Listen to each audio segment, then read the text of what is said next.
Bem, gente, vamos começar a fazer a chamada, certo? E já começamos o assunto, tá bom? Você quer chamada? Vocês vão respondendo aí, por favor, tá bom? Eu tô abrindo aqui outra janela. A Lana tá aí? Eu aproveito. Davi tá aí? Tô presente. Franciele?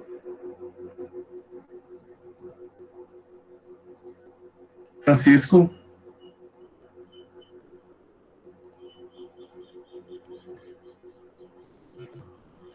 Gilson tá aí? Chegou ainda não, né? Giana tá aí?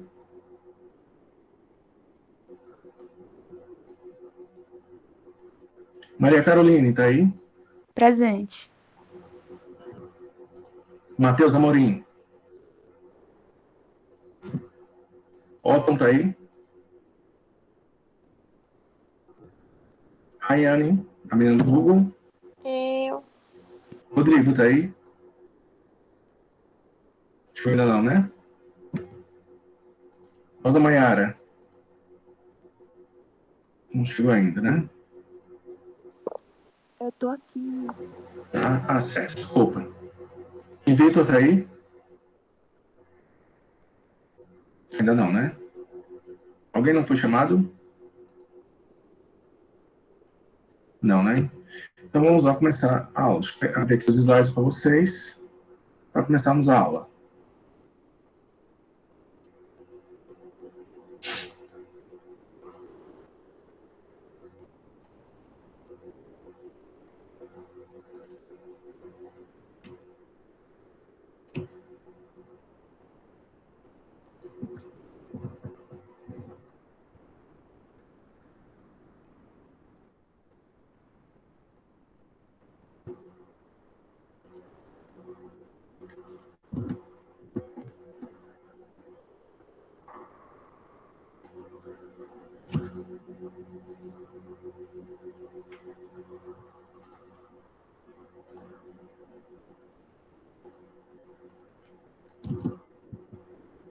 Os slides apareceram para vocês?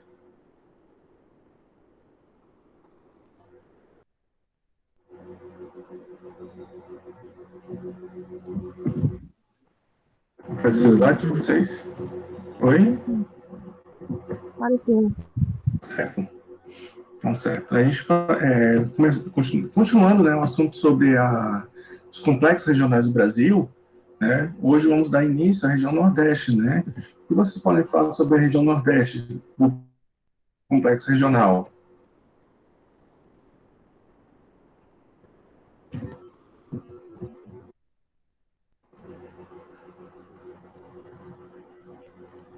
Então, gente, o que vocês podem falar sobre a região Nordeste?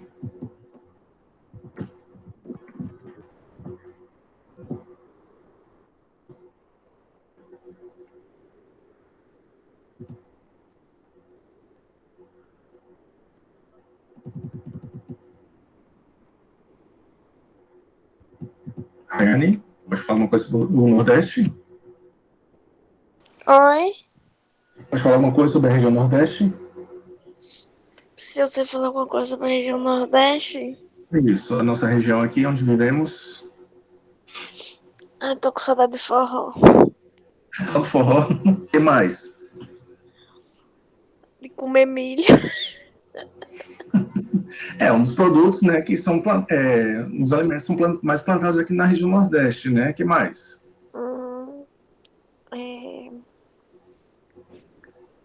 Deixa eu ver. Comer um pastel com de cana na feira, né? Porque a gente agora vai pra feira tal. Pois é, né? Que ninguém é de ferro, né?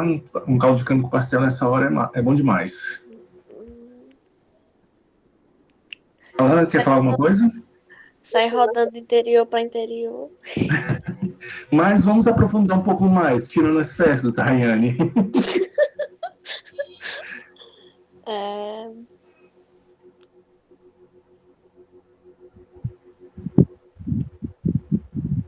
O clima. O clima, exatamente. Não, minha filha, sempre tá calor, tá, gata? O clima não mudou, não. Tá um inferno. Ou seja, é quente, né? Mormaço, né? Durão e estágio para o inferno, levando na brincadeira assim, né? Podemos falar isso também. O clima nordestino, né, que é o clima tropical, né? Pode se concentrar assim, porque fica entre os trópicos, né? Quanto mais próximo do Equador, mais quente o clima é, digamos assim. O que mais podemos falar?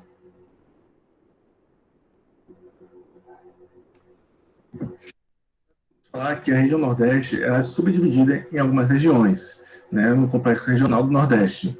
Né, como diz aqui, o Complexo Nordestino é um dos grandes produtores nacionais de frutas para exportação, principalmente no Vale de São Francisco, para melhor entender a produção agrícola do Nordeste, que a gente vai dividir assim em algumas regiões. E você sabe que regiões seriam essas? É... Zona da Mata, Isso, Meio Norte, isso, Agreste isso. e Sertão.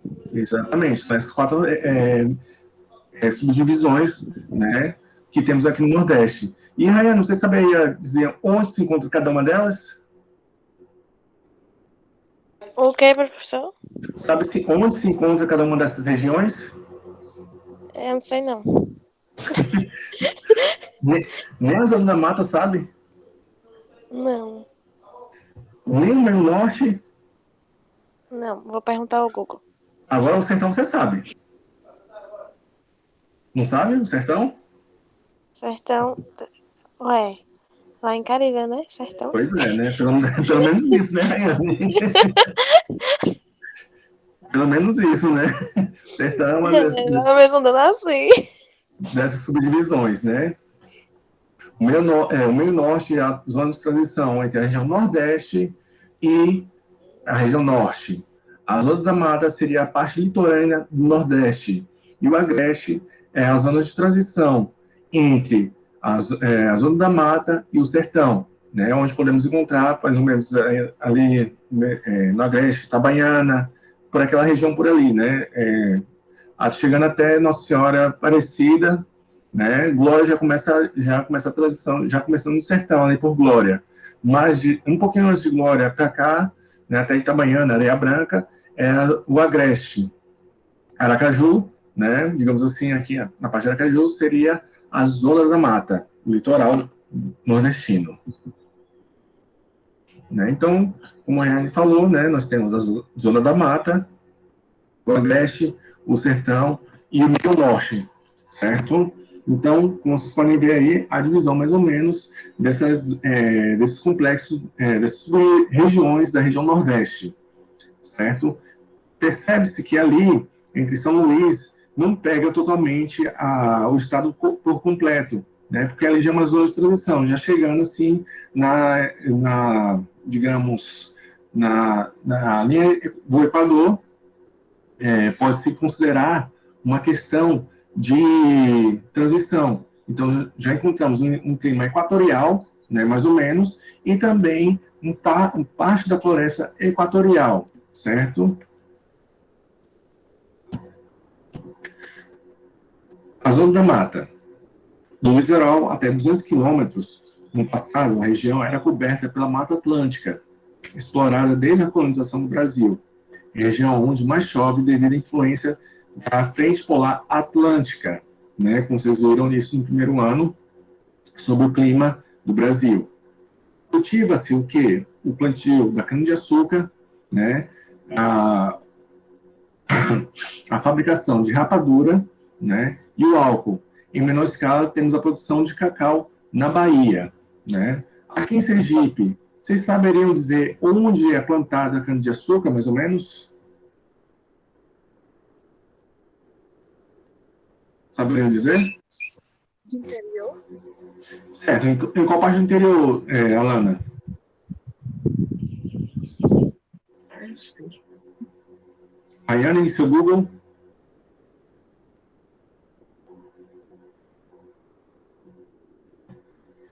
Rayane, em seu Google, sabe responder?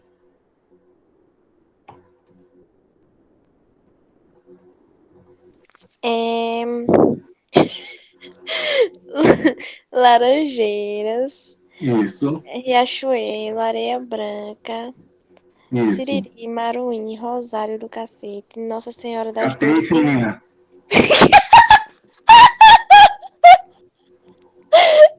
e Nossa Senhora da Glória e Capela.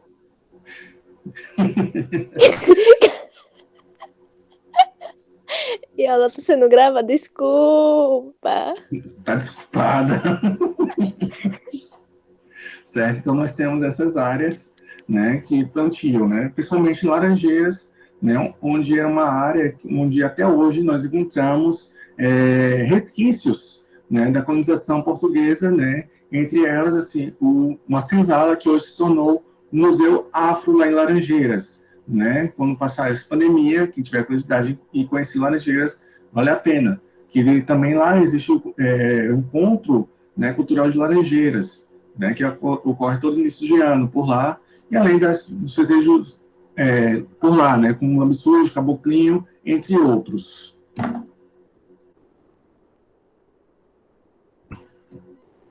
O Agreste, né, que é a faixa de transição entre a zona da mata e o sertão nordestino, é a mudança entre a zona úmida para a mais árida. O plantio está destinado à subsistência, à pecuária extensiva e à produção de alimentos destinados a atender às necessidades dos centros urbanos do litoral nordestino. Então, o que seria, onde nós temos o maior índice de criação pecuária aqui em Sergipe? Alguém sabe dizer?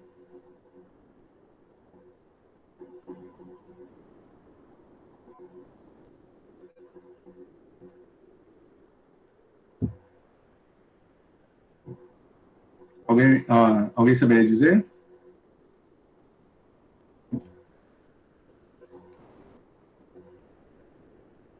O que, professor? Não escutei, não.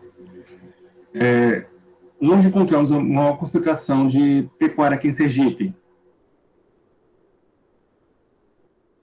Jean, acho que você está falando a disciplina errada, viu, Jean?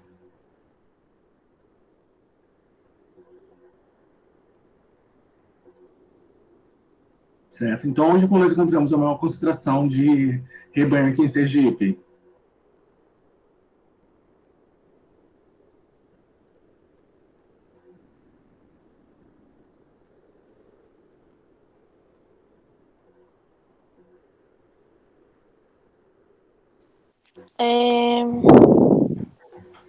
Canindé de São Francisco, em Monte Alegre.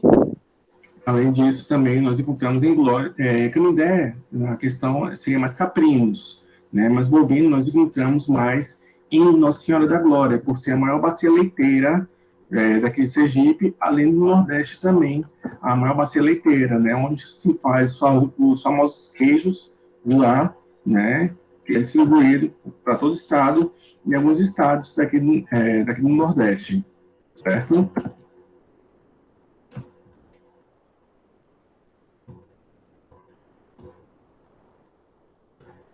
O sertão, né? Onde Rayane se encontra, né? Lá em Carilha, né, Rayane? Sim. No período, né, de estiagem, sendo a região mais quente e seca do Brasil. O bioma aqui encontrado é a Caatinga, com plantas xerófitas. O que são as plantas xerófitas, gente?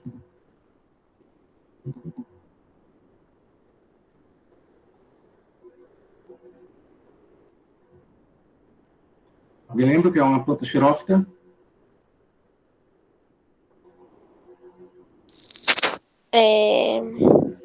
São aquelas que vivem em locais com pouca água e clima quente.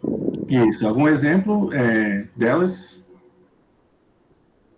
Não. O próprio cactus, Rayane.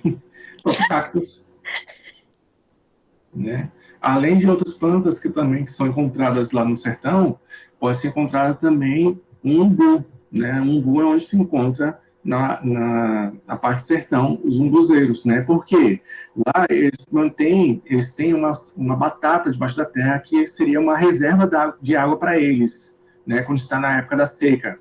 Não sei se você já cavou um pé de umbu, o Rayane, ou já viu alguém cavando e pegando essa... Saudades de uma vitamina de umbu. Meu Deus, que bom!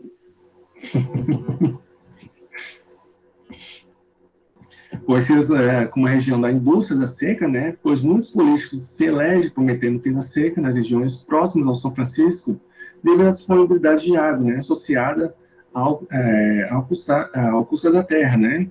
A mão de obra barata e a localização se tornou uma região exportadora permanente de produtos tropicais, como a manga, banana, uva, melão e melancia, para outros países, né? Essa exportação, como para os Estados Unidos e para a Europa, que ocorreu, né? Principalmente em Juazeiro, né? Na Bahia e, como é o nome do Petrolina, em Pernambuco. No meio norte, né? Que é a zona de transição entre a Amazônia e o sertão. Apresenta os biomas do Cerrado, onde se pratica a pecuária, e a Mata dos Cocais, né, onde se encontra o Babaçu, o Paíba, entre outros. A extração do Babaçu, da carnaúba, né, é importante fonte de renda familiar, produzida de forma sustentável. O que seria uma forma sustentável para vocês?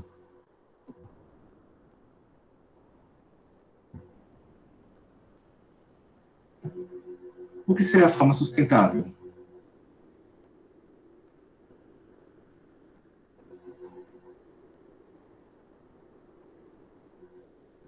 Forma sustentável. Isso.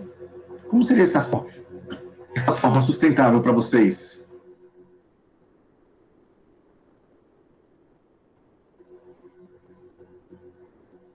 O que seria desenvolvimento sustentável?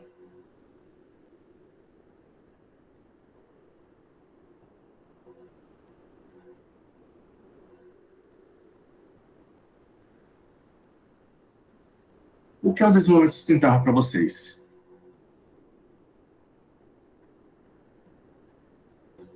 Jean, você que tem muito a ver com esse assunto sobre desenvolvimento sustentável, já comentou muito sobre isso, sabe alguma coisa?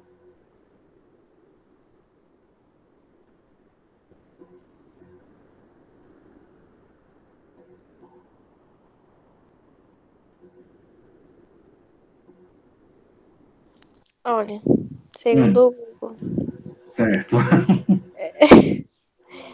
capacidade de utilizar os recursos e os bens da natureza sem comprometer a disponibilidade desses elementos para gerações futuras.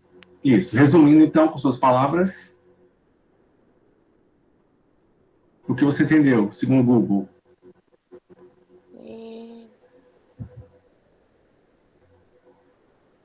Entendi não. Não entendi nada, né? Seria o quê? Você retirar da natureza, né, sem precisar agredir dela, sem você precisar agredir ela, entendeu? Por exemplo, você vai explorar da natureza os produtos, mas sem tirar em excesso, ou fazer desmatamento, ou derrubar árvores, essas coisas. Então, você se aproveita da natureza, mas sem agredir ela. Simples assim, desenvolvimento sustentável, a grosso modo, né, que eu falo. Que tem vários tipos de desenvolvimento sustentáveis. Né? A transposição do Rio São Francisco, né, que é algo que vem desde a época do Dom Pedro II, que ele já queria fazer essa transposição do Rio São Francisco, mas só veio dar início, mais ou menos, na década, pelos anos 2000, mais ou menos, na gestão do ex-presidente Lula, né, que ele começou a fazer essa transposição do Rio São Francisco.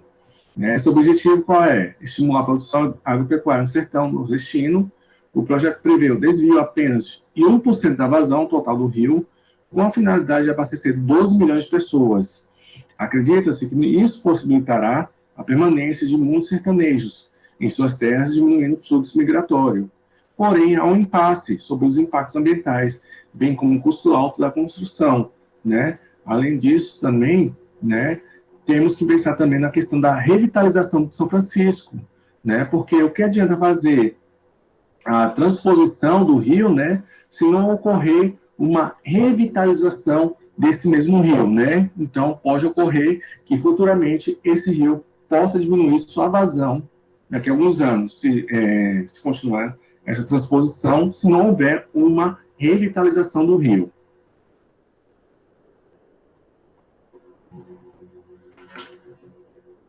Também a mineração, né, no Nordeste, e uma importante fonte de energia para o setor industrial, que podemos citar uma quantidade enorme de recursos naturais, como urânio, tório, zinco, petróleo, gás, diamante, ouro, sal marinho, entre outros, contando com 306 lavras, né? Essas lavras são locais de extração de minérios.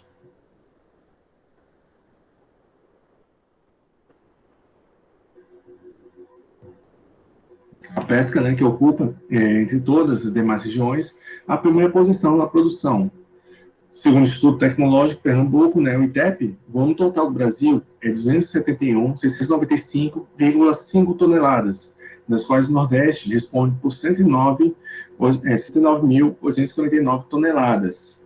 O Brasil, o IBAMA, né, que é o Instituto Brasileiro e do Meio Ambiente, faz o controle das atividades pesqueiras, estabelecendo as épocas apropriadas à pesca, contribuindo para o uso racional deste recurso natural. A industrialização, né, que foi a primeira região a ser industrializada, né, no Brasil, levando em conta os engenhos de açúcar no período colonial, porém foi superada pela região Centro-Sul, onde se instalou grande parte das indústrias até a década de 1980. No final dos anos 1950 foi criada a SUDENE, né, que é a Superintendência do Desenvolvimento do Nordeste, né, e incentivando as empresas a se instalarem na região. Porém, foi desativada no governo Fernando Henrique devido ao processo de corrupção e retomada no processo, retomada no governo Lula. Aí já tem que ver no sistema lá, né? Porque eu não posso fazer, eu não tenho autorização de deixar os alunos entrarem, entendeu, Jean? A SUDENE, né, que é a Superintendência do Desenvolvimento do Nordeste, é uma entidade de fomento econômico desenvolvimentista brasileira, destinada a promover soluções socioeconômicas na região Nordeste do Brasil, periodicamente, né, afetada por estiagens e com populações com baixo poder aquisitivo e pouca instrução educacional. Nós temos aqui, né, uma propaganda, né, da SUDENE, né, Nordeste, Água, Desenvolvimento e Sustentabilidade.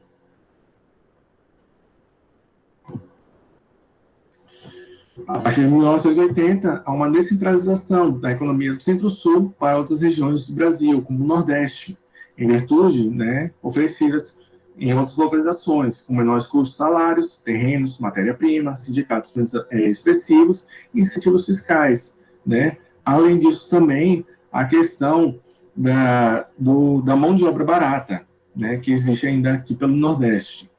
Empresas de salários na região, como a antiga Ford, né, que já foi desativada este ano, na Bahia, né, a Companhia Siderúrgica Nacional do Ceará, em Camaçari, onde se destaca o setor petrolífero, e em Pernambuco está crescendo um polo tecnológico, visando empresas voltadas para a produção de softwares. O transporte no Nordeste, né, está integrado por diversas rodovias federais e estaduais. Porém, nos anos 1980 e 90, muitas delas ficaram sem conservação. Os principais produtos de exportação deixam o Nordeste com destino a outros países. Saem por terminais, como os portos, como Areia Branca, no Rio Grande do Norte, Natal, Rio Grande do Norte, Recife, Pernambuco, Maceió, Alagoas, Salvador, na Bahia, entre outros. O transporte ferroviário, em 1998, foi comprada da estatal Refisa, pela Companhia Ferroviária do Nordeste, atuando nos estados do Maranhão, Piauí, Ceará e Rio Grande do Norte. A Alagoas e Sergipe destacando-se no transporte de álcool, açúcar, derivados do petróleo, sal, entre outros produtos. Entre os principais clientes são a Votorantim, a Petrobras, a AES, Texaco, entre outros. O transporte aeroportuário do Nordeste tem atuado nas áreas de turismo, agronegócios e da indústria. A urbanização daqui do Nordeste, o que ocorre? Né? A concentração urbana do Nordeste, segundo o IBGE, é de 69,10%. Esta taxa vem crescendo mais comparado com a medida nacional, que é de 81,23%. Percebemos que a urbanização do Nordeste ainda é pequena, a maior aglomeração se encontra no litoral e agreste, devido a questões históricas da ocupação portuguesa. Devido ao crescimento acelerado, muitas cidades possuem problemas como desemprego, subemprego, o déficit, né, de habitação, os transportes urbanos, o fornecimento de água tratada, coleta e tratamento de esgotos.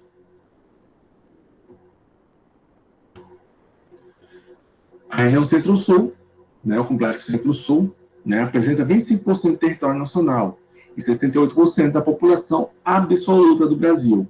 O que mais se destaca, né, é a economia, considerada a mais dinâmica do Brasil, do país. Elevados níveis de produção agrícola e agropecuária. Para melhor estudar esse complexo, o IBGE dividiu em 4 regiões. São elas: Noroeste, Centro-Oeste, Nordeste, Centro-Oeste, Centro Econômico Nacional e Sul do Centro-Sul. Certo, gente? Isso em vestibular cai muito em questões de vestibular sobre essas questões dos complexos econômicos do Brasil, certo? Então, é bom vocês darem uma frisada aí e prestarem atenção nessa parte aí.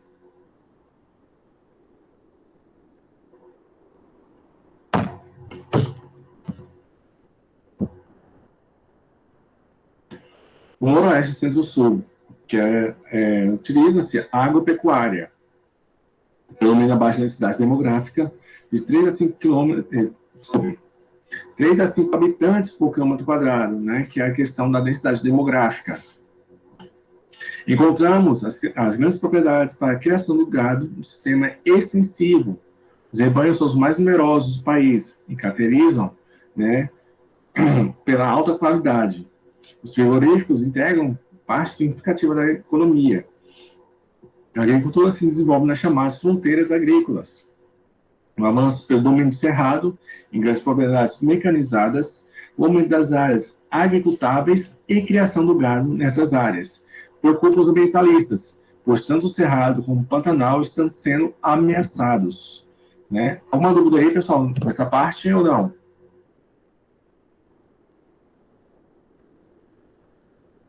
Alguma dúvida aí?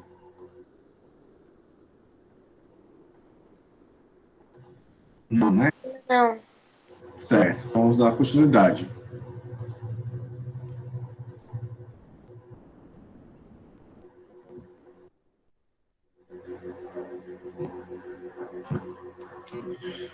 No noroeste do Centro-Sul, né, nós temos recursos minerais e energéticos, localizados no maciço do Urucum, no Mato Grosso do Sul, grandes reservas de manganês e de ferro, né, em Goiás. A extração de níquel, ouro, fosfato, calcário, agrícola, né, entre outros. As condições naturais favorecem na construção de hidrelétricas, como o Jupiá, porém parte da energia consumida é produzida por termoelétricas, né? O que é uma termoelétrica, gente? O que seria uma termoelétrica?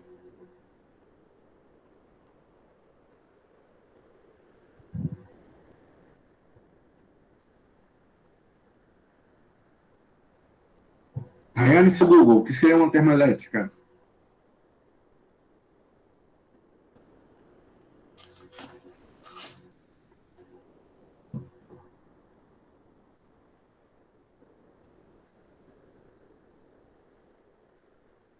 E aí, Rayane, o que seria uma termoelétrica? Está pesquisando aí já?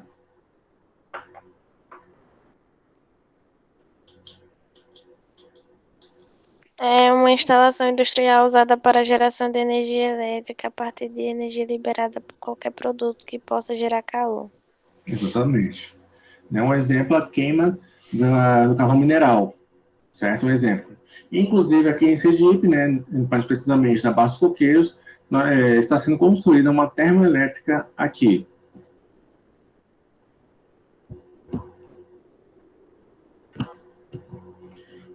Noroeste do Centro-Sul, né, existe a industrialização por lá. A grande distância dos portos é uma barreira para a industrialização. A indústria de calçados, confecções, química, têxtil, metalúrgicas, bebidas, editorial e gráficas integram maior parte da produção industrial, devido ao potencial econômico das agroindústrias montadoras de máquinas agrícolas e automóveis, e investem nessa região. No Nordeste do Centro-Sul, nós temos a agropecuária, né, que é o cultivo de café em Minas Gerais e no Espírito Santo. É uma importante fonte de renda, já que a produção é comercializada no mercado nacional e internacional. A criação intensiva do gado leiteiro em Minas Gerais abastece o mercado interno, e a produção do gado de corte é destinada à exportação, né, que é vendido para outros países, esses produtos. No Nordeste e Centro-Sul, que existe a exploração de recursos minerais e energéticos, né? A exploração de minerais preciosos foi a principal atividade extrativista. Atualmente, são os principais recursos que impulsionam a economia regional e nacional. No Espírito Santo, há uma produção de petróleo, né, 3% do total nacional. O mais importante para desenvolver a região. Temos hidrelétricas concentradas na Bacia do São Francisco, entre Minas Gerais e São Paulo.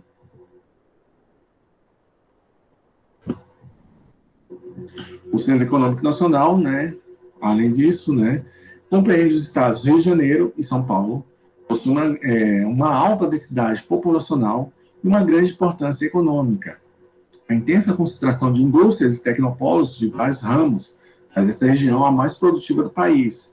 Sua importância atinge o cenário internacional, razão pela qual pode ser classificada como uma megalópole. Na última década, a Grande São Paulo passou por um processo de desconcentração industrial, com regiões que oferecem melhores condições financeiras para as indústrias com uma mão de obra mais barata.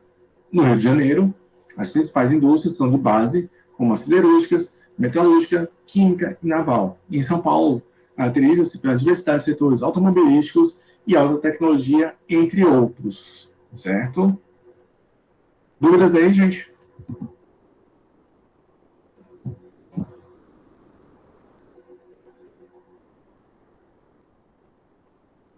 Nenhuma, né? Então vamos dar continuidade.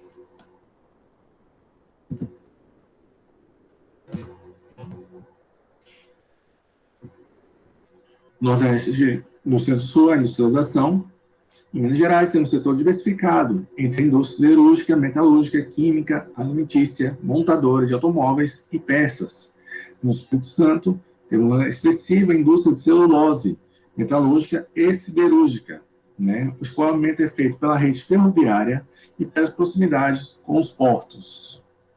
Né? Então, nós temos aqui a indústria da Mercedes-Benz, em Juiz de Fora, e o complexo de Brucutu, em Minas Gerais, com a maior usina de minério de ferro do mundo.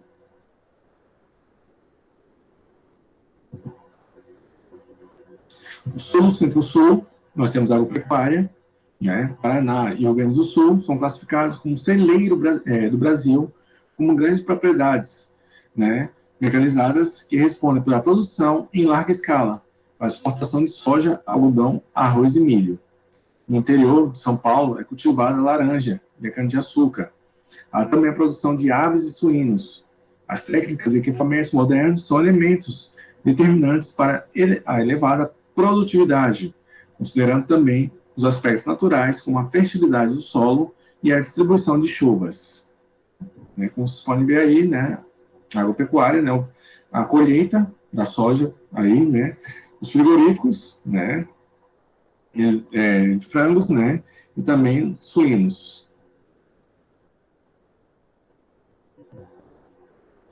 O Sul-Centro-Sul, com os recursos minerais e energéticos, né, apresenta uma limitada produção mineral direcionada apenas para indústrias locais e nacionais, como jazidas de chumbo e calcário no Paraná, carvão mineral em Santa Catarina e cobre e calcário no Rio Grande do Sul.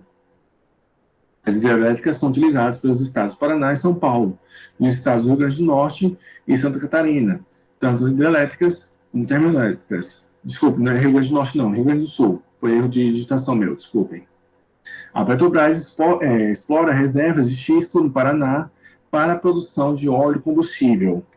Né? Então, nós temos aqui Itaipu, que é a segunda maior hidrelétrica do mundo, só perde agora para a de Três Gargantas, na China, né, que fornece energia para os estados do Paraná e São Paulo, e o xisto, que é encontrado em São Mateus do Sul, no Paraná.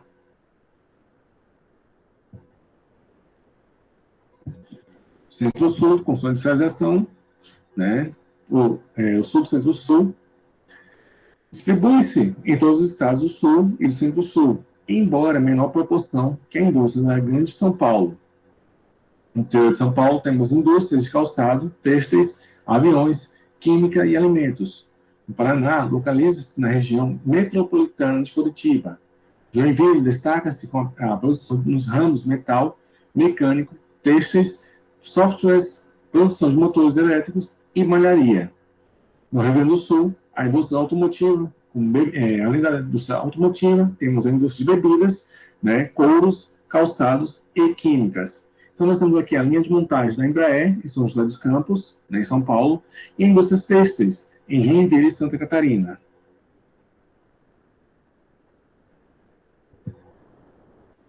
Certo, gente? Alguma dúvida aí sobre as regiões geoeconômicas do Brasil? Ou não? Não.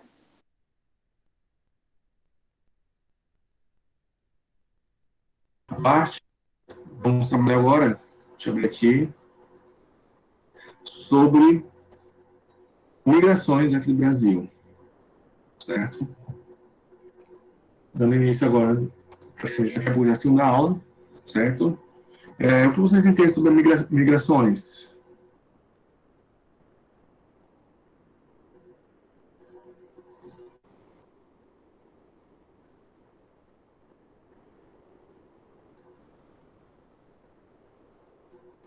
Vocês entendem? Professor, Oi, entende de quê? sobre migrações.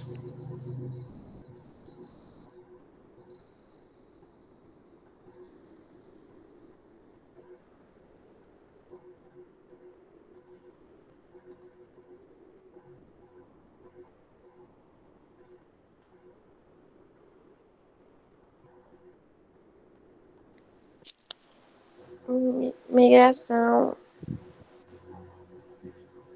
É porque tem duas vertentes, né? Tem várias, né, ali, né, sobre migrações. Não é migração. Continue. É porque é para a pessoa, tipo, ir para outro país, entendeu? É um exemplo. A pessoa sai do seu país para ir para outro. Isso é migração, imigração ou imigração? Migração. Não, imigração. É. Migração é quando você sai de um estado para outro. Certo? E nós temos também emigração, por exemplo, você está saindo daqui do Brasil, vai para a Europa ou para outro país, seria uma emigração. Agora, você chega lá, você é considerado uma imigrante, entendeu? Outro exemplo, diga que está saindo da Inglaterra, para eles, ele é um emigrante. Mas chegando aqui no Brasil, para nós, ele é um imigrante, certo? Entendi.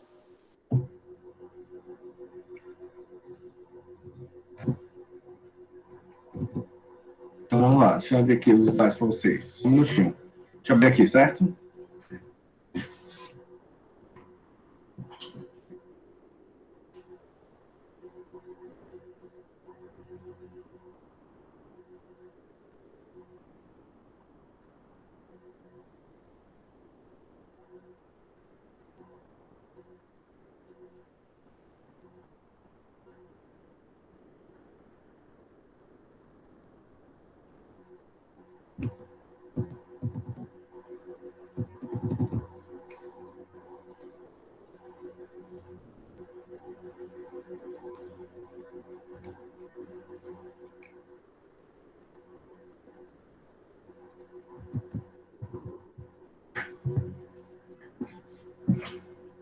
Apareceu a tela aí para vocês?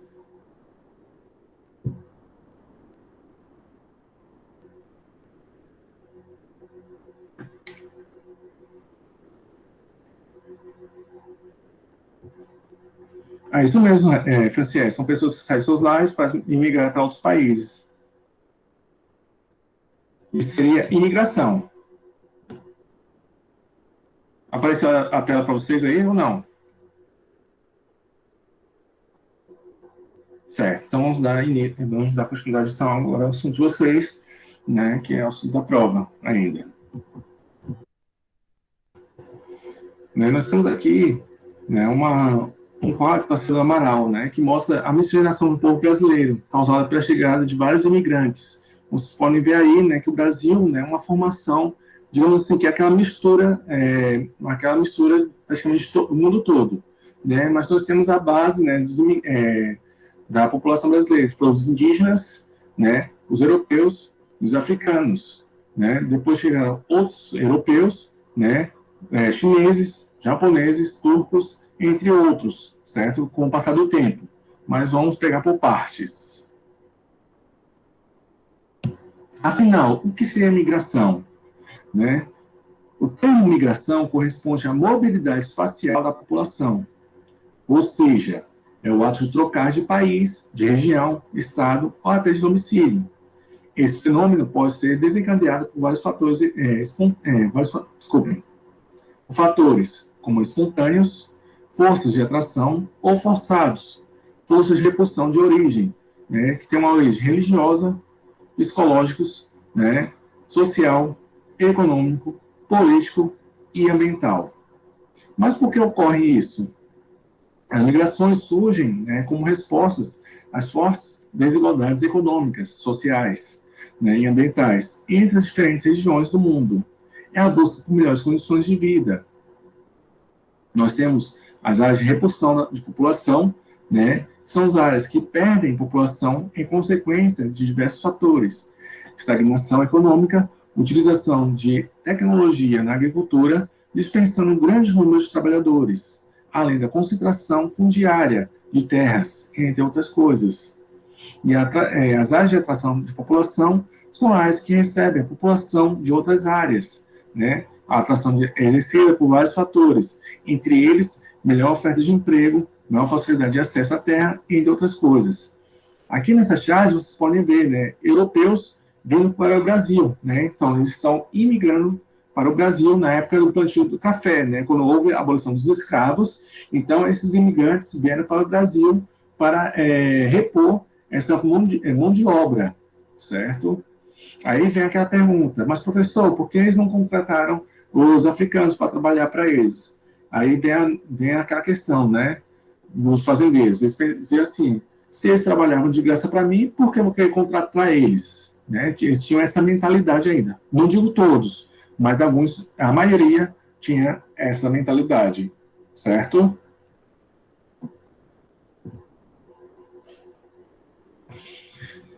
Franciele, essa questão sobre imigração, isso aí. Sobre imigração, certo? Isso que você falou.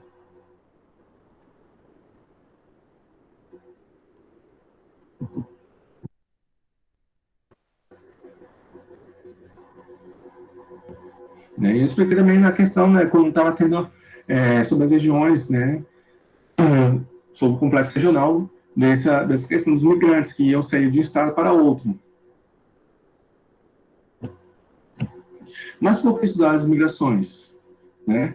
As migrações, quer sejam internas ou externas, provocam uma série de alterações demográficas, sociais e econômicas nas áreas de partida e nas de chegada. Né? Por exemplo, nessa imagem aqui, nós vemos aqui um barco de refugiados, né, fugindo de guerra ou fugindo de algum outro evento naquele país.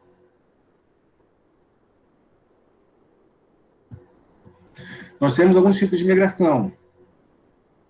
Quanto ao tempo de permanência do migrante, nós temos, ela se subdivide em migração definitiva, quando a migração se dá sem que o imigrante saia mais do local para onde foi, ou que não volte mais para o local de onde saiu, certo? Por exemplo, eu sou um migrante, né? Eu já morei em vários estados aqui do Brasil, né? Por enquanto, estou tendo uma migração definitiva, estou morando aqui definitivamente, por enquanto, né? Mas nós temos também a questão de migração temporária. A migração se dá por um tempo, que pode ser determinada ou indeterminado, né? Como falei, né? Como já morei em vários estados, então tive uma migração de um tempo determinado, mais ou menos a cada 2, 3 anos, mais ou menos.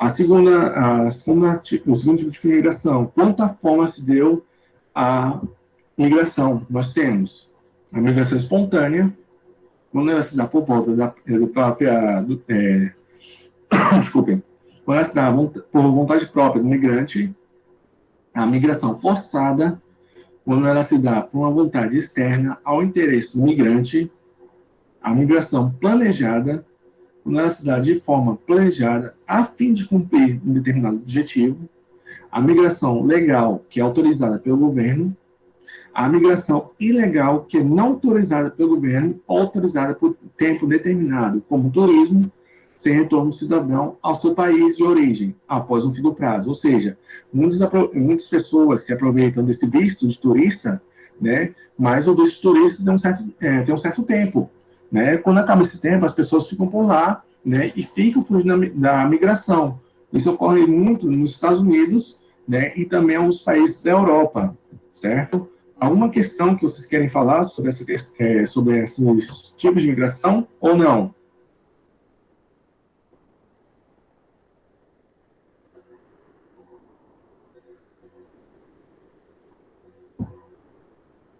Fique à vontade, Franciele.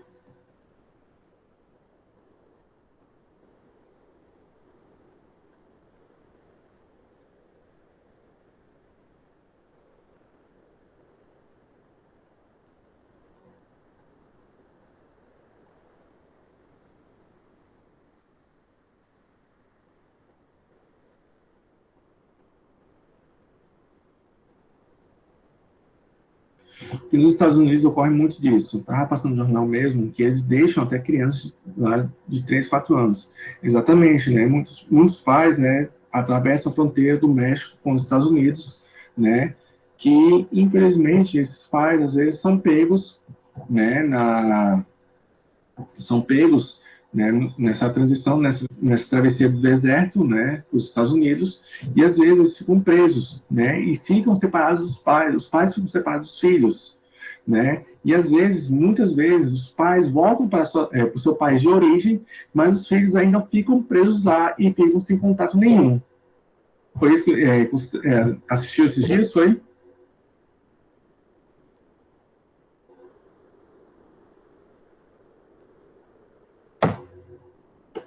Certo. Aí vem essa questão, né, da migração ilegal, né, que ocorre muito, né. Além disso, os famosos coiotes, né, que são pessoas que atravessam outras pessoas que têm conhecimento por lá do deserto e tudo mais. Mas, exatamente. Mas o que acontece, né, pessoas pagam rios de dinheiro para esses coiotes sem a garantia de chegar aos Estados Unidos, por exemplo, né? Então as pessoas é aquele negócio, né? Você paga o coiote, né, para te atravessar, mas sem garantia nenhuma de você chegar aos Estados Unidos, né? Porque você pode ser preso pela polícia local, pode também ocorrer outras ocasiões, infelizmente chegando até a morte por causa disso, exatamente, se arriscando, né? Além disso, né, a questão do deserto, né, a pessoa pode morrer desidratada, ou também questões assim, de animais peçonhentos, como cobras, escorpiões, a pessoa ser picada e não ter um atendimento local, né, e morrer ali mesmo. Infelizmente, isso acontece e muito por lá, né? Além disso também, os caçadores de imigrantes que tem por lá, né, que eles vão pela madrugada à noite, né, caçando esses imigrantes, que não são policiais nem nada, se dizem ser justiceiros, né? Esses justiceiros vão, pegam as pessoas, entregam nas delegacias, ou até mesmo matam por prazer essas pessoas. E tem outra coisa também, o rio que divide os Estados Unidos com o México, né, é um rio que a sua correnteza é muito forte. Então, muitas pessoas que nadam pouco são arrastadas pela correnteza e, infelizmente, chegam a morrer também afogadas neste rio.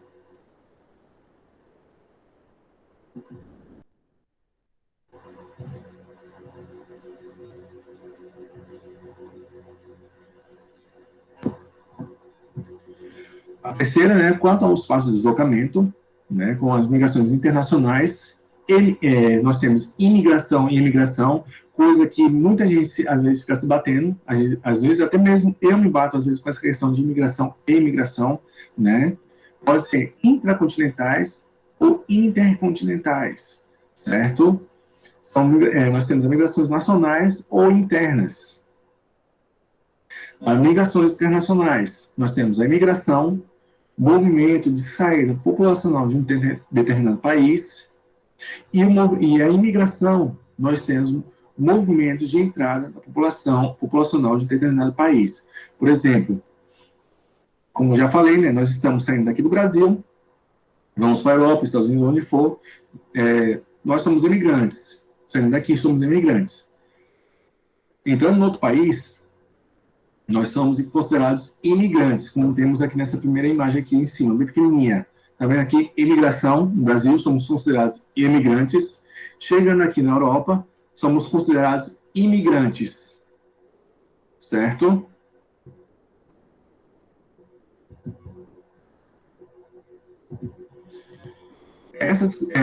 Essas migrações internacionais, de imigração e imigração, podem ser intracontinentais, né?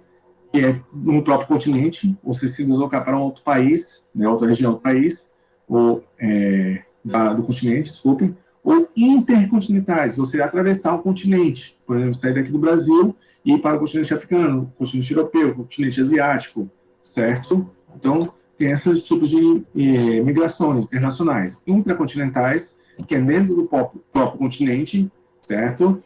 E as intercontinentais, entre um continente e outro. Exatamente. Mesmo você turistando, você é considerado uma imigrante, certo?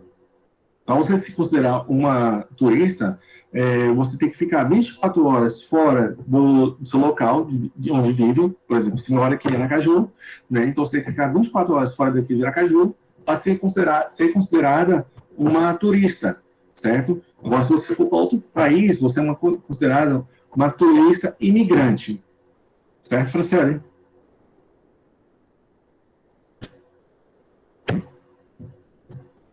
Beleza.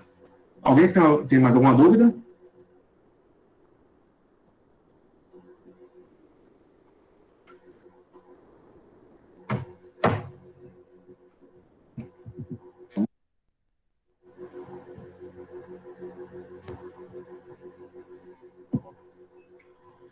Migração internacional. Nós temos regiões de partida e de chegada, né? Com base na figura, identifica as principais regiões de partida de imigrantes e destino de imigrantes. Aí é com vocês para responderem agora, essa parte aí. Como vocês poderiam responder isso aí? Letra A, partida de imigrantes. Onde seria? Através desse mapa aí.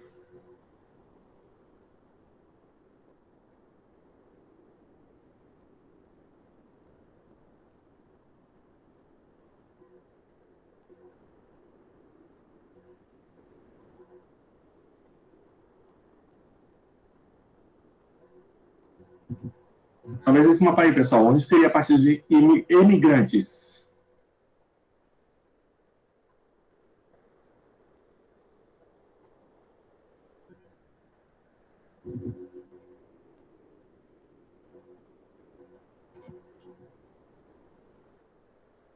O mapa já dá a resposta, viu, gente? Presta atenção no mapa já dá a resposta.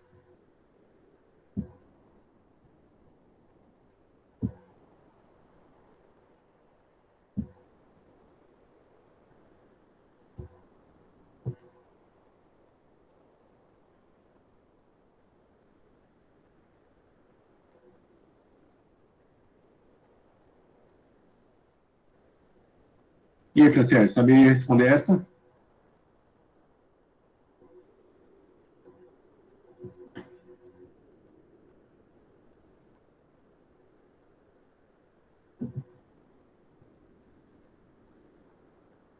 Certo. Ayane?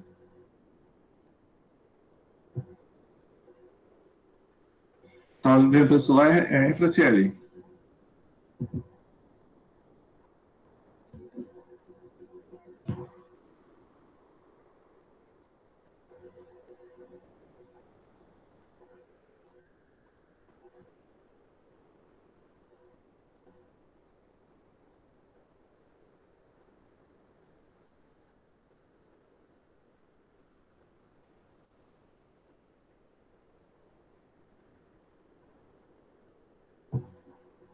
Então, para ajudar aqui, Franciele, que ela está tentando chegar, né? As principais regiões de partida são, mais ou menos, aqui no Brasil, né? Peru, Colômbia, Bolívia, Paraguai, né? Alguns países do continente africano, né?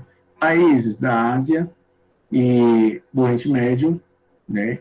E alguns países da Europa, certo? E qual seria esse destino dos imigrantes?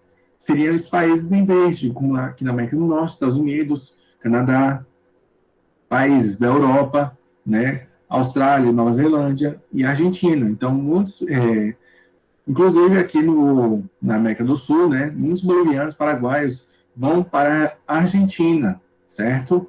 Nessas setas em vermelho, nós temos fluxos de imigrantes com qualificações, aqueles que têm um ensino superior completo, algum outro tipo de curso. Em azul, né, seria o fluxo de imigrantes com pouca ou nenhuma qualificação, ou seja, em azul são mais os imigrantes ilegais que vão com essa seta azul, e a seta em vermelha seriam os imigrantes legais que saem para trabalhar, ok?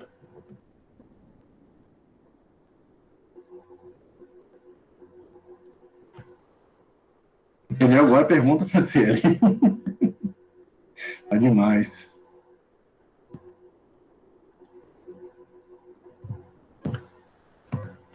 Nós temos algumas migrações nacionais ou internas, né, que elas são dentro do meu país, né, a interregional, entre regiões, intrarregional, dentro da mesma região, por exemplo, interregional, entre regiões, por exemplo, eu saio daqui do Nordeste, vou para o Centro-Oeste, vou para o Sul, vou para o Norte, vou para o Sudeste.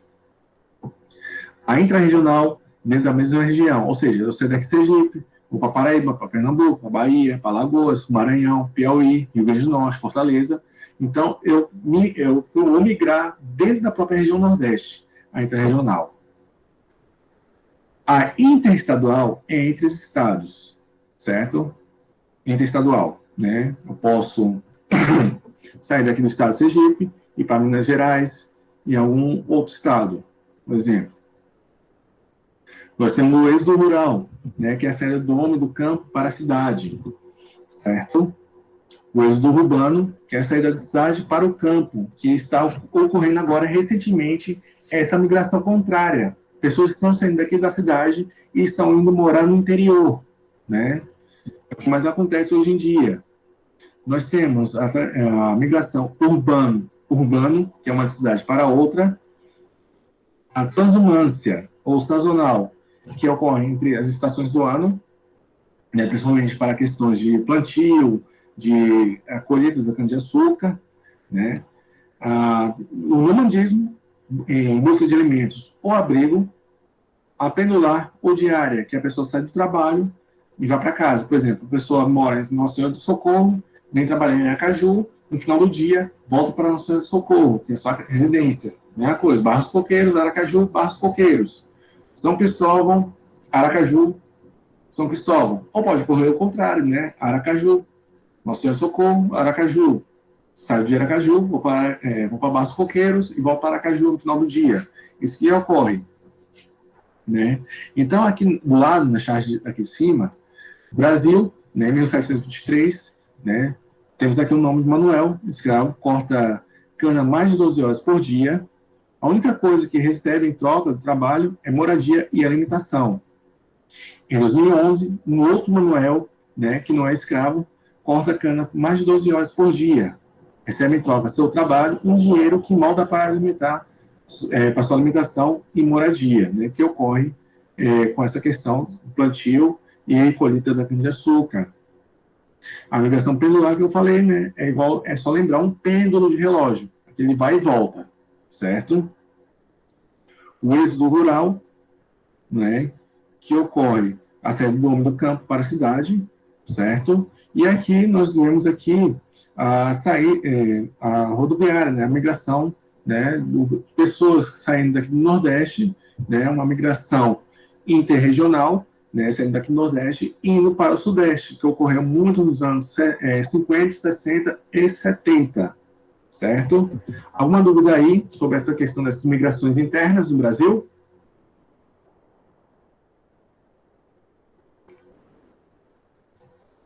Dúvidas aí, pessoal, ou não?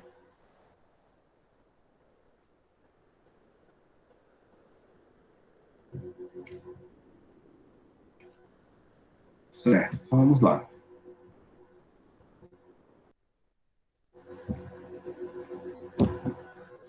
Migrações nacionais ou internas, né, dentro do mesmo país, observamos que, historicamente, a principal região de emigração no Brasil tem sido o Nordeste. Né? Isso não se deve exclusivamente às secas, né? Mesmo porque devemos lembrar que não é só o sertanejo que deixa a sua região. A falta de emprego, de infraestrutura, concentração de terras e baixo padrão de vida são os fatores principais para a saída dos nordestinos de sua região. A seca é um agravante para aqueles que moram em áreas afetadas por esse fenômeno climático, principalmente nas áreas de sertão daqui da região Nordeste, certo?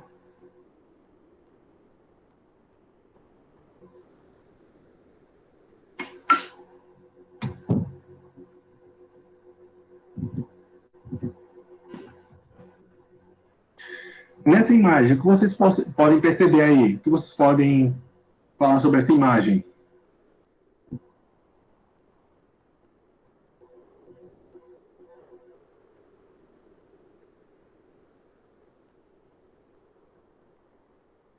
O que vocês podem comentar sobre essa imagem? O que mais, Franciele, além da pobreza?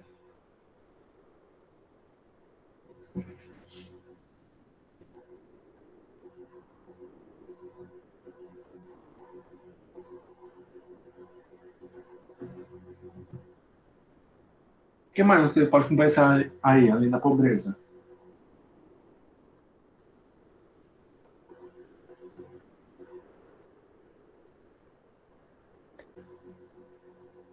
Tem a ver com a escravidão, não, né? Não, não. Não tem a ver com escravidão, não. Falta de moradia, talvez, também. E isso também, Franciele. Nós também podemos falar que tem dois ambientes aí. Um é no campo, né, o ambiente do campo, o ambiente rural, né, e embaixo a questão do ambiente urbano, onde essas pessoas, essas mulheres, da imagem, né, saíram do campo e vieram para a cidade. Estão fazendo praticamente quase o mesmo serviço, né, mas só que na primeira imagem elas estão fazendo a colheita de algum produto, né, digamos assim, uma colheita do trigo, alguma coisa. Né? E na de baixo, elas estão catando lixo, né, para sobreviver, né, para vender, exatamente, só o lixo, porque, por exemplo, garrafa, papel, para mandar para um local, alguma cooperativa de reciclagem que ocorre, certo?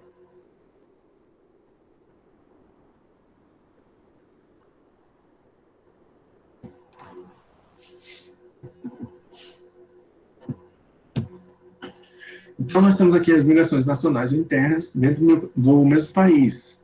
Né? Vejam só que a migração entre 1950 e 1970, a migração maior saía daqui da região Nordeste, como vocês podem ver, saindo daqui da região Nordeste, né? Vindo para o Sudeste, né?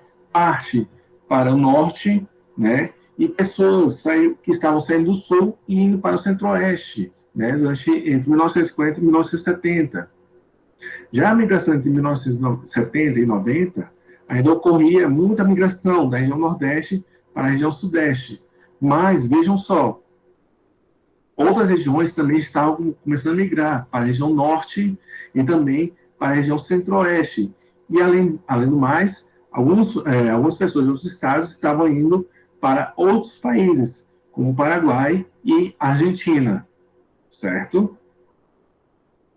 A migração de 1990, ainda há uma grande migração para o Sudeste, saindo daqui do Nordeste. Mas percebe-se que tem uma outra seta, a migração de retorno. As pessoas que estavam vivendo no Nordeste desde a época de 1950 até 1990, mais ou menos, estavam retornando para o Nordeste. Por quê? Começou a surgir as indústrias na região Nordeste. Então, como as indústrias estavam começando a surgir, as pessoas que viviam no Nordeste, né, que são nordestinas, que viviam lá no Sudeste, né, retornaram para o Nordeste. Por quê?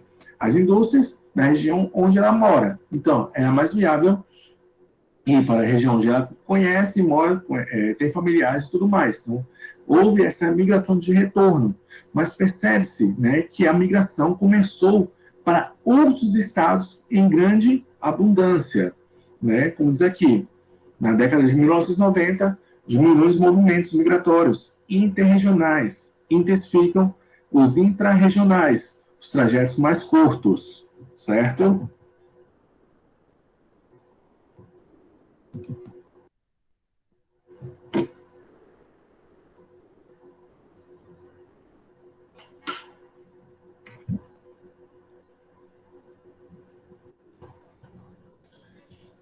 A migração na década de 2000, né, vejam só, a migração de retorno que eu falei, né, a seta, né, e também a questão da migração intrarregional, dentro da mesma região, né, entre Piauí, Sergipe, vindo para cá, outras migrações que estavam ocorrendo, né, como falei, intrarregião, Amazonas, Pará, Mato Grosso do Sul, Mato Grosso, Rio Grande do Sul, Paraná, certo? Então, ocorrem essas migrações intrarregionais aqui, os principais fluxos migratórios na década de 2000, certo? E nesse mapa preto e branco, nós temos o saldo migratório por unidade de federação em 2000, né? Onde em branco seria saldo positivo, né? Que seria o quê? A chegada de imigrantes, e o saldo negativo, que seria a saída de imigrantes dessas regiões. Então, percebe-se, né, que ainda existe uma grande concentração de saídas nos destinos do ano de 2000 para outras regiões, outros estados. Certo, gente?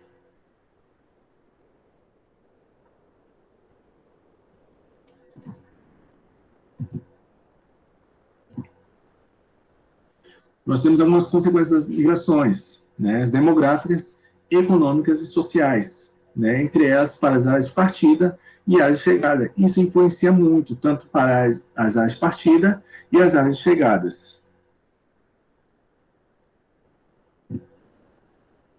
Nas áreas de partida, ocorre o quê? A diminuição da população absoluta, a diminuição da natalidade, a diminuição da densidade populacional e da taxa de fecundidade.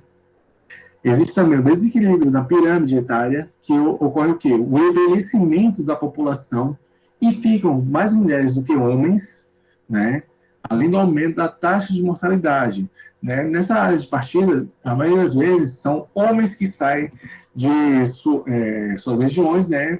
Para conseguir algo melhor para seus familiares, o que mais acontecia, né? Muitos homens saem de suas famílias, né? Suas esposas e filhos, né, na região, e se muda para outra em busca de melhorias, né, e a cada mês enviando uma certa quantia de dinheiro. Isso é quando acontece isso. Nas áreas de chegada, né, ocorre o quê? O aumento da população absoluta, o aumento da natalidade. Os imigrantes costumam ter mais filhos que autóctones, né, aumento da densidade populacional e da taxa de fecundidade. Existe o rejuvenescimento da população, maior número de jovens e adultos, e existe também a questão da diminuição da mortalidade.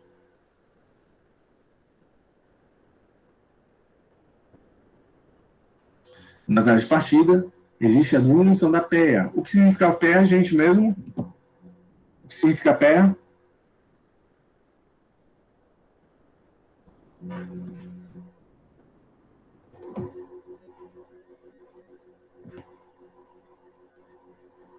Isso a gente comentou nos primeiros dias de aula, sobre PEA e API. O que seria PEA? Não sabe, né, você? PEA significa o quê? População economicamente ativa. Certo? Seria isso. População economicamente ativa. As pessoas que estão trabalhando, certo? Pessoas que trabalham, pagam previdência social, entre outras coisas. Existe a diminuição também do dinamismo econômico, né? A economia não começa a gerar nessa região, nas áreas partidas, né? Começa a diminuição do desemprego e existe uma ligeira melhoria nos salários, mas tem também o abandono dos campos, né? Agrícolas nas áreas rurais e a entrada de divisas dos imigrantes, né? E nas áreas de chegada, existe o aumento da PEA, o aumento da população economicamente ativa, o aumento do dinamismo econômico, mas também ocorre o quê? O aumento do desemprego, né? Quanto mais gente, mais procura de emprego vai ter. Então, mais concorrência vai ter para conseguir um emprego, né? Além do aumento da mão de obra barata, ou seja, você oferece, tem duas pessoas, uma pessoa oferece trabalho por X valor e outra pessoa por Y, né? A pessoa que oferecer o valor mais barato, a empresa contrata, óbvio, né? E ainda também tem a saída de divisas, que é o dinheiro, a saída de dinheiro.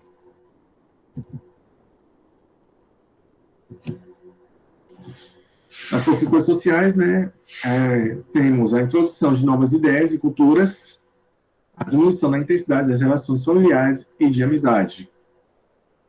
Nas áreas de chegada, tem a difusão cultural, né, língua, música, vestimenta, culinária, entre outras coisas. Mas também ocorre o quê? O aumento das favelas, né, e cortiços na periferia, além do racismo, a xenofobia e discriminação social.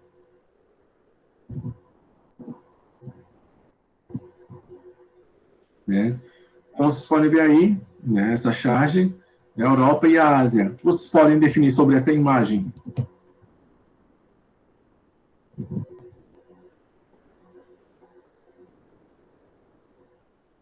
que vocês podem falar sobre essa imagem?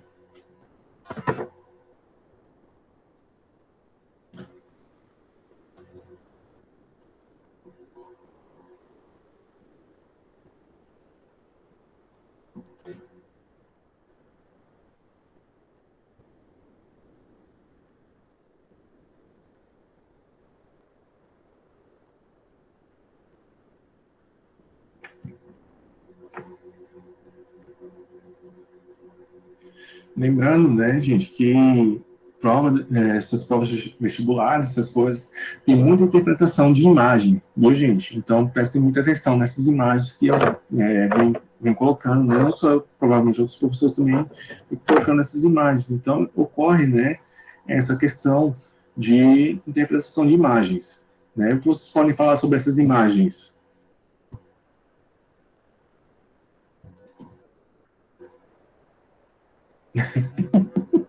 Nada, Franciele, você é ótimo em interpretar. Nessa imagem, nós temos dois continentes, o continente asiático, né, que está bem saturado, né, de pessoas, né, e muitos estão começando a migrar para a Europa. Só isso. Simples assim.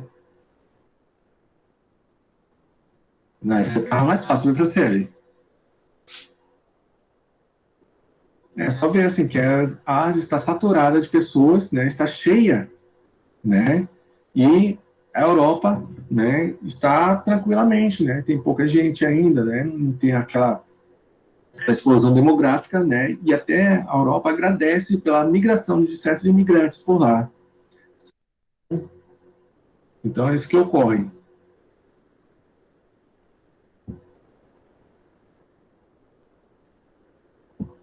Pode baixar a mão, Franciele.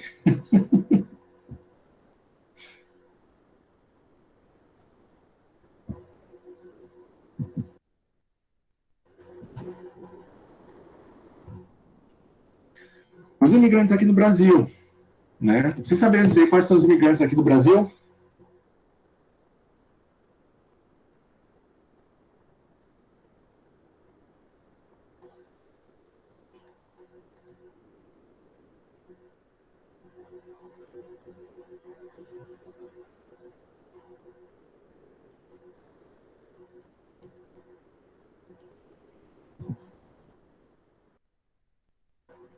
Japoneses, o que mais?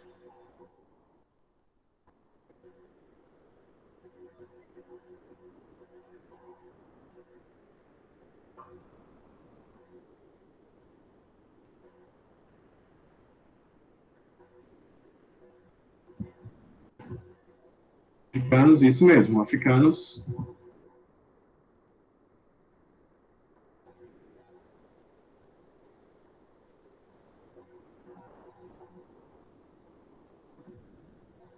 Quem mais podemos incluir nos imigrantes aqui do Brasil? Os portugueses, né?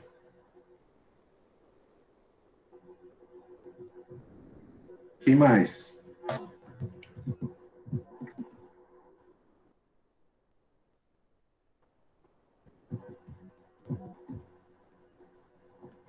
Podemos incluir italianos, alemães, judeus, né, chineses, turcos, entre outros habitantes da Europa também, certo?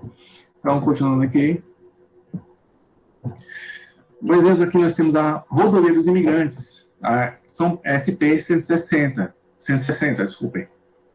O Censo Demográfico de 2010 registrou 286.468 imigrantes que, vindos de outros países, viviam no Brasil há pelo menos 5 anos em residência fixa. O número foi 86,7% maior que encontrados pelo Censo Demográfico de 2000, né, quando foram registrados 143.644 imigrantes na mesma região, né? E uma curiosidade, né, aqui no Brasil, ou aqui, esse ano, nós teríamos, quer dizer, ano passado teríamos a contagem do IBGE, né, do Censo Demográfico, mas por conta da pandemia, não tivemos. Teríamos esse ano novamente, mas, infelizmente, não, por enquanto, não teremos novamente, porque o governo federal não repassou toda a verba precisa para a questão do IBGE fazer o Censo Demográfico brasileiro, infelizmente.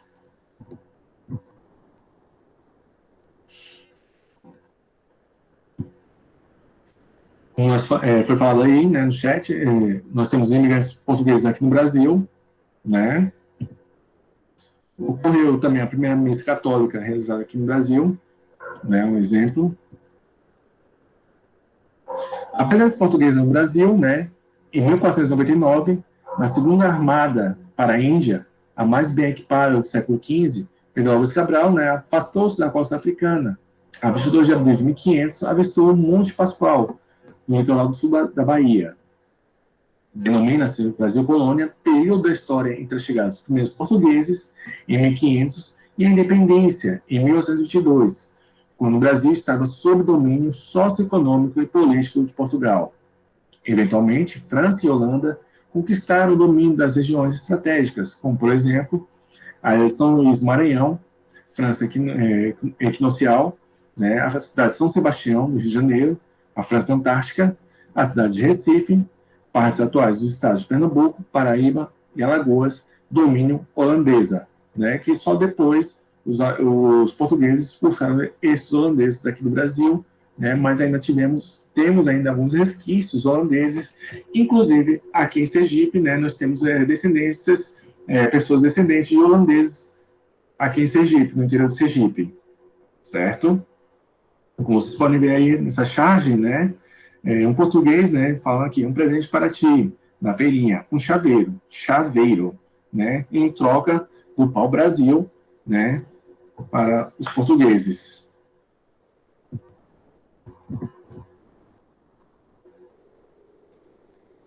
Ah, certo, Franciele. Não. A presença portuguesa, né, aqui no Brasil, por exemplo, no bairro do Canindé, em São Paulo, a partir da década de 1930, o presidente brasileiro, Getúlio Vargas, criou uma lei que controlava a entrada de imigrantes no Brasil, a famosa Lei de Cotas de Imigração, a qual apenas os portugueses não estavam sujeitos a apenas os portugueses não estavam sujeitos, para os portugueses poderem entrar. Há várias décadas que durou o salazarismo, né, contribuíram, né, para uma grande vinda de portugueses para o Brasil. Essa imigração durou até meados de 1960. Após a Segunda Guerra Mundial, os portugueses foram os únicos que continuaram a chegar em grande número ao Brasil. Entre 1945 e 1959, né, ainda chegaram ao Brasil cerca de 250 mil portugueses. A partir de então, os portugueses passaram a pouco a se interessar em atravessar o Oceano Atlântico, de tal modo a secular imigração portuguesa para o Brasil tornou-se mínima. Os portugueses constituíram o segundo grupo que mais povoou o Brasil, atrás apenas dos negros africanos, que durante mais de 3 séculos de colonização, somada à imigração pós-independência, os portugueses deixaram profundas heranças para a cultura do Brasil e também para a etnicidade do povo brasileiro. Hoje, a maioria dos brasileiros tem uma ancestralidade portuguesa, né? Praticamente todos nós temos um pouquinho da raiz portuguesa, né? Tanto na cultura portuguesa, né? Então, que tipo de cultura portuguesa nós temos? Vocês poderiam falar alguma cultura portuguesa que nós temos?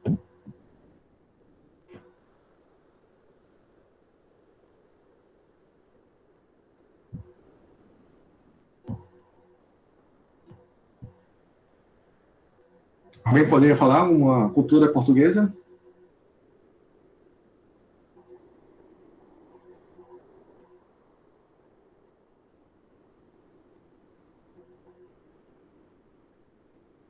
E aí, Franciele, pode falar alguma cultura portuguesa?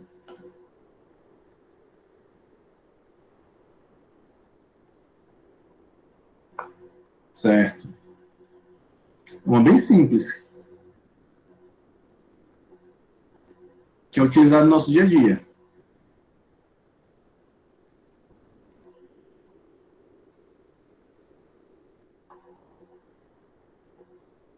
Rayane?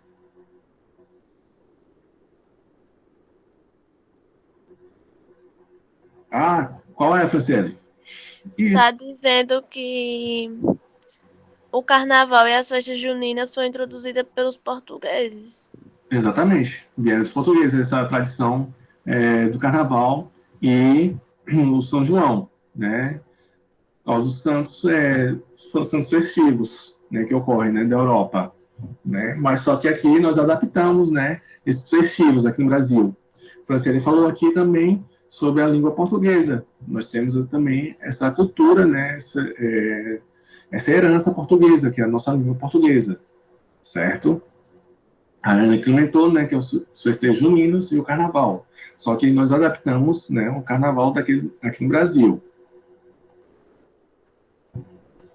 Né? Além disso também, nós temos outras questões também, como além da língua, né, os festejos, né, a culinária também portuguesa. Nós puxamos um pouco da culinária portuguesa aqui no Brasil, como a questão do bacalhau, né, durante a Páscoa, né, nos alimentamos, muita gente se alimenta do bacalhau, né, que é uma tradição portuguesa, entre outras coisas que ocorrem.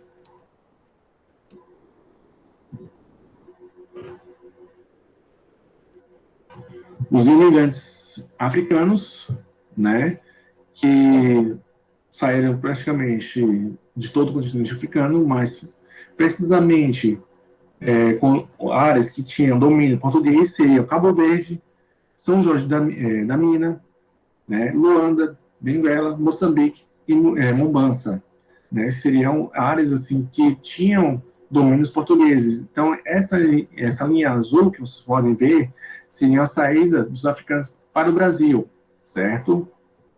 E em vermelho seria domínio de outros países, como Inglaterra, né, França, né, tinham domínios nessas áreas também do continente africano, certo? Em azul, a linha em azul, os africanos que vieram para o Brasil.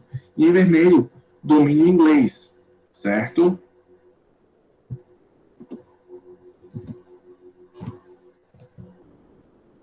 A presença africana negra no Brasil, né? Com a chegada dos primeiros negros ao Brasil, aconteceu em 1549, quando os portugueses chegaram ao continente. O Brasil tem a maior população de origem africana fora da África. Segundo o IBGE, os autodeclarados negros representam 6,3% da população e os pardos, 43,2% da população brasileira. Ou seja, 80 milhões de brasileiros. Tais números são ainda maiores quando se tomam por base estudos genéticos. 86% dos brasileiros apresentam mais de 10% da contribuição da África subsaariana, né, em seu genoma. Salvador é o centro da cultura afro-brasileira. A maior parte da população é negra ou parda. Salvador é a cidade com o maior número de descendentes africanos no mundo, seguida por Nova York, majoritariamente de origem Yorubá, vindos da Nigéria, Togo, Benin e Gana, certo? Então, nós temos aqui a rota de tráfico, né, dos escravos, né? Tráfico dos escravos para a América, certo? E o tráfico de escravos para o Oriente e Mediterrâneo, como vocês podem ver aí, né? Entre as setas em azul e em vermelho, certo? Alguma dúvida aí, pessoal?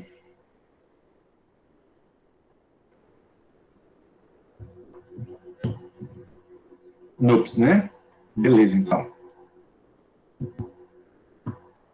Né? Nós temos aqui uma imagem aqui, escravos ou escravizados.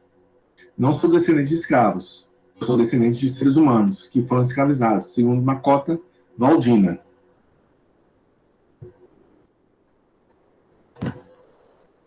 A população e cultura afro-brasileira, né? O termo afro-brasileiro designa tanto pessoas com ascendência da África subsaariana, quanto a influência cultural trazida pelos escravos africanos para o Brasil. A população de afro-brasileiros com negros há uma cerca de 12,908 milhões de habitantes, 6,9% sobre a população brasileira. Os pardos, cerca de 79,782 milhões, 42,6% sobre a população brasileira.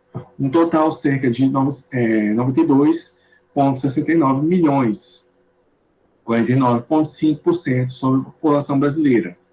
As populações mais significativas concentram-se nas regiões sudeste e nordeste de negros, certo? Salvador é um importante destino turístico do país. O interesse pela cidade está pela beleza do conjunto arquitetônico e da cultura local, música, culinária e religião, né? O turista que escolhe Salvador pode ir à praia pela manhã, passear no centro histórico à tarde, histórico à tarde, jantar em um dos bons restaurantes da cidade e dançar. Ainda se puder, ir ao Farol da Barra, ver o pôr do sol na Baía de Todos os Santos. O mercado modelo é o ponto escolhido por muitos turistas para comprar lembranças da Bahia, certo? Então, como diz ali, Salvador, capital da alegria, mais conhecida como a Roma Negra. A colonização suíça, entre as outras colonizações, né, como a aula já está terminando, já está chegando no finalzinho, né, nós damos continuidade na próxima aula. Tudo bom, pessoal? Tudo bem? E começamos também uma breve revisão para a prova, certo?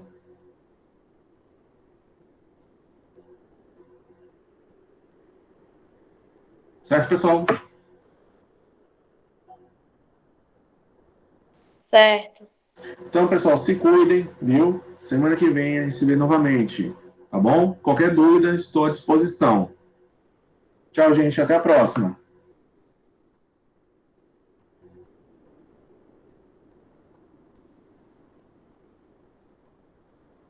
Tchau, Tiquinho.